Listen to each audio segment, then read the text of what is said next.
What's up, you guys? Slim here on my brother Sam's channel. Shout out to you, Sam. Thank you for having me here. I'm here to profile for you guys one of the new decks for this upcoming format, thanks to our new ban list. And this deck, and it's quite a deck indeed, is Winwitch True Draco Invoked Spellbooks. Good luck putting that in the title, brother. This deck is without a doubt one of my favorite decks. I was playing it last format. If you guys visit my channel, you'll see it there. I did actually not play the Winwitches at first, and then I slowly incorporated them into the deck just because making a first turn Indestructible Crystal Wing is nuts. With the hit to True Dracos, this is another way to incorporate that engine in the deck. I'm just going to show it to you guys. I had a lot of people work with me on this deck, and this is what we have so far. We've been testing it online since the list dropped. We've also been testing, just the consistencies that it had last format and just added to it with a couple new cards. So I'm going to get into it. I hope you guys will enjoy it. And I'll just break it down by the engines and why we play the ratios we do.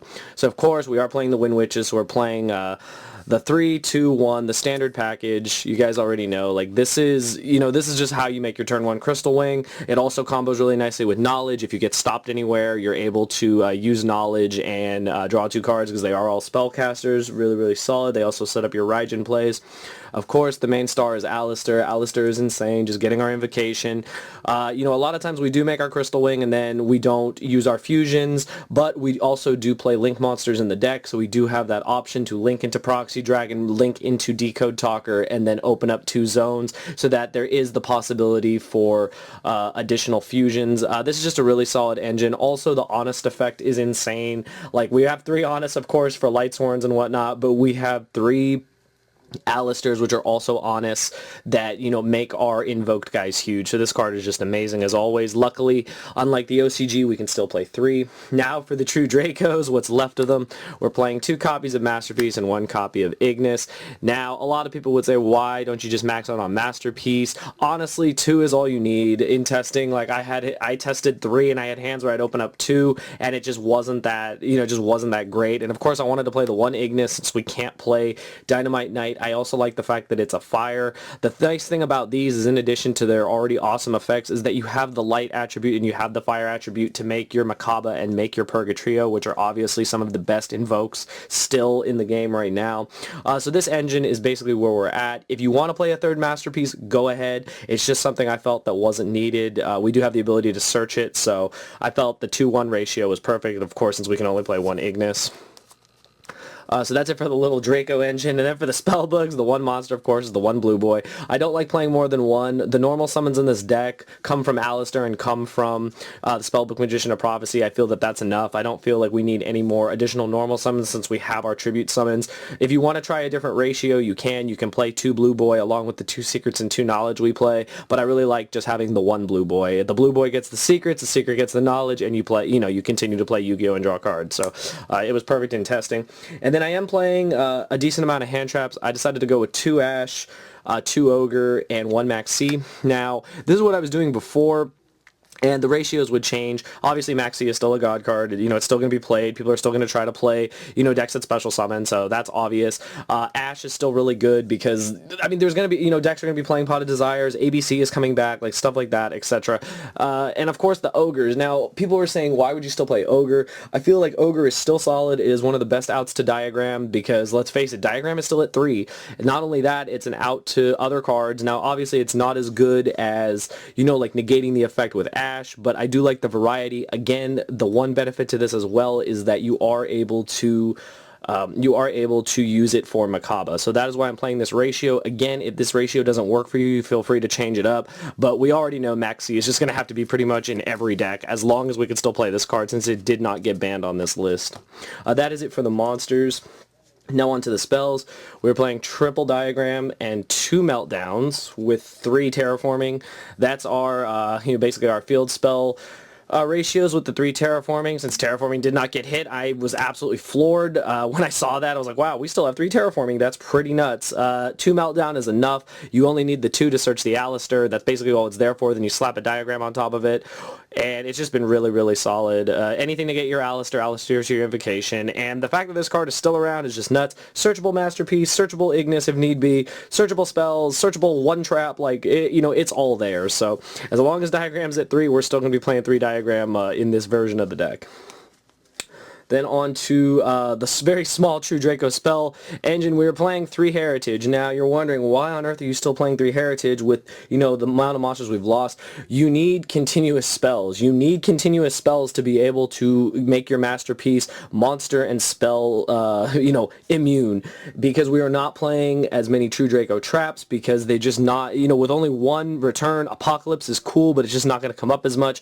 Heritage is still the best one. This is still Pot of Greed. It's still such a solid card that I feel you need to play it, and being able to pop with Diagram, search another one, and then, you know, draw a card, and then monster spell, masterpiece, you know, you're there. Also gives us another card in our grave to use masterpiece's pop effects. I feel that 3 is still correct. We honestly talked about only playing 1, and then it went to 2, then it eventually went to 3. We don't play Phoenix. It's not necessary. We're not going to be recycling the cards, so that's basically why we played this ratio of just playing the 3 Heritage. I feel that it's still the best one. For the spell books, the 2 secrets, the 2 knowledge, this engine is amazing. You guys already know drawing cards is just broken in this game. And then, of course, the 2 invocations, because invocation is your, you know, basically majority of this deck outside of Crystal Wing, and you have all the different elements to use, not only in your deck, but your opponent's deck. And then for the traps, we kept it very simple. We played the 4 Solemns. They're just really, really solid, and they're going to be extremely solid this format, because this is a format most likely where you're still going to want to go first. You know, Zoo always varied on going first. Draco liked going second. Draco is still going to be a deck, but if they're going to go second, we're going to go first. We have our Solemns to stop anything that really gets in our way. Strike is really solid too, because you can just catch someone off guard with it when they try to activate something that's already on the board. You just clear them out, and Warning is Warning. And then the only True Draco trap we play is the 1 True King's Return, because that's all we can play. This is still a Call of the Haunted. It is still a monster popper, as our Heritages are MSTs. So I just really, really like this card, and I'm sad that I can only play 1, but via the ban list, that's what we have. So that is the main deck. It's 40 cards. Now just onto our extra deck real quick. We play, of course, the 1 Crystal Wing. Now that Lithogasm is banned, we don't have to play more than 1. I had to play more than 1 copy in my Nationals deck, as well as decks at Regionals, because of Lithogasm, so now we only can get away with 1, which is great.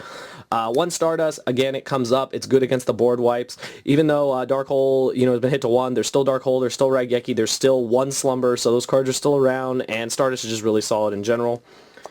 And then we have the 1 Clear Wing. Now, granted, I don't have the Fast Dragon, so if you guys have access to that card, by all means, you can replace that this with that. Basically, it's just there, you know, for the 7 variety. If you don't use the Winter Bell, it's there. It's solid. I actually really like this card when I used it against Dryden at Nationals, so this card was actually really solid. But again, Fast Dragon is just a better card, so feel free to pick that up in one of those magazines if you get your hands on it or trade for it. And then, of course, the 1 Winter Bell, because that's usually what makes our Crystal Wing. The burn damage is still there from the Wind Witches if you choose to play it. If you choose to burn your opponent, a lot of times you don't want to, though, because if they're still playing Ghost Ogre, like, they can Ogre you and you can lose your whole Crystal Wing. Remember that.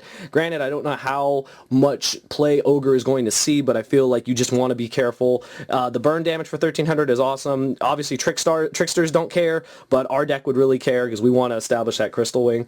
And then the last level 7 is Black Rose. I put that in there just because it comes up a lot. You'd be surprised how Alistair can survive, and then you can summon one of your tuners, since you have the 2 Ogre, the 2 Ash, and just completely blow out your opponent with a Black Rose. I like having the option, because I've been blown out by Black Rose before, and I just want, I basically want to return the favor. So that's it for the Synchros of the deck. Again, you can try any other card you want. This is just the first version of the list. Onto the fusions. 2 Makaba. Honestly, this is the main guy you're summoning if you don't open Crystal Wing. It happens a lot, especially with the double Masterpiece, the double Ogre. You usually do have the targets.